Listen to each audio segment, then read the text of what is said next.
We wish you a Merry Christmas and a Happy New Year.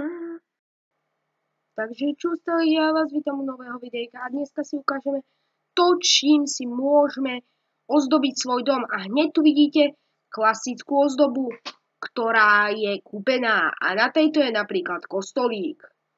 Je vlastne z dreva, je laserom vyrezaná. A tu vidíte krásne naše domáco robené ozdoby, ktoré sa šijú.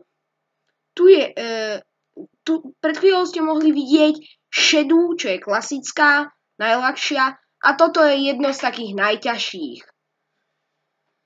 Keď sa na to zbližšie pozriete, je to veľmi krásne, a ako na tom stromčeku je to veľmi krásne, a tým myslím, že veľmi. Alebo niečo takéto, čo sa napríklad v mojom prípade dostočí. No, je tam nápis Merry Christmas, čo znamená ako Veselé Vianoce. A určite nemôžem zabudnúť ani na svetielka, ale tieto dneska nemám. Bohužiaľ. No, môžeme ísť ďalej.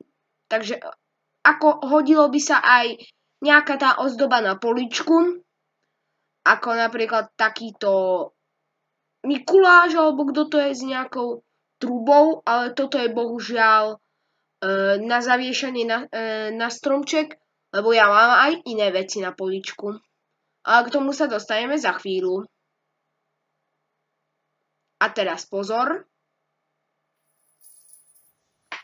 Roľničky na čiapke, no nie úplne tak čiapke, ale parohoch. A tu vidíte ešte aj moju čiapku, ktorú som si aj ja dal dole, lebo ja ju stále nosím počas Vianoc. Hlavne doma, ale nie iba doma.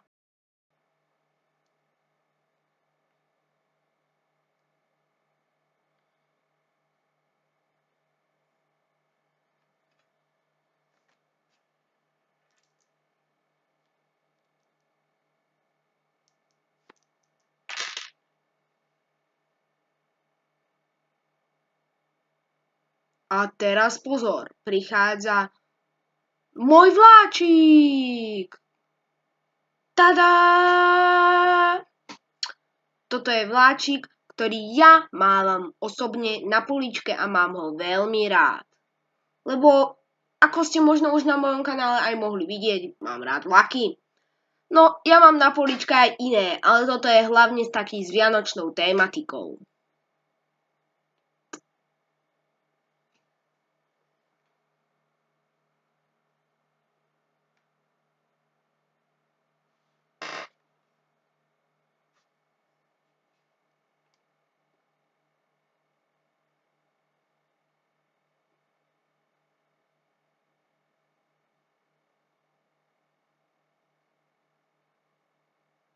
A potom tu mám aj nejakú vec, ktorú sme si vyrobili v škole. Mal by to byť pôvodne nejaký domček s nejakým stromčekom.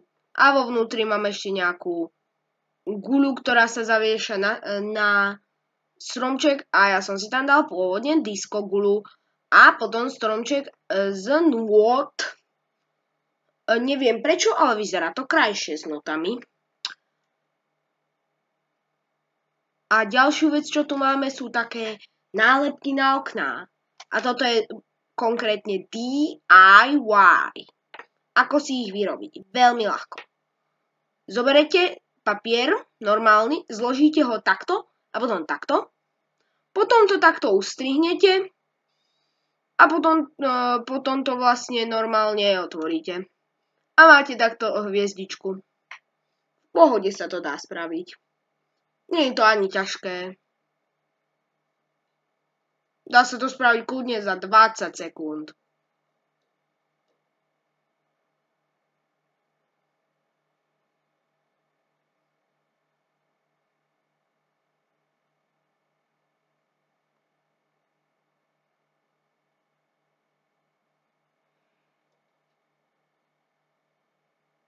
A ďalšia vec, na ktorú nemôžeme zabudnúť, sú koláče, alebo cukrovinky, alebo dobré veci, ktoré dobre chutia. Ja tu mám napríklad nejaké tie perníky a nejaké tie dlapky. Ak neviete, čo je dlapka, tak to je také kokosové, ako keby cesto, ktoré tlačíte do formičiek. A tu vidíme všetko, vlák, aj náš prístrešok, Merry Xmas a aj všetky veci na stromček. No ja si myslím, že by to mohlo byť všetko, tak čau. Rolničky, rolničky, kto vám dal ten hlas? Bol to Santa americký, alebo Ježiško náš. Rolničky, rolničky, už nám zazvonte a už nám ten váš dar konečne darujte. Konečne darujte!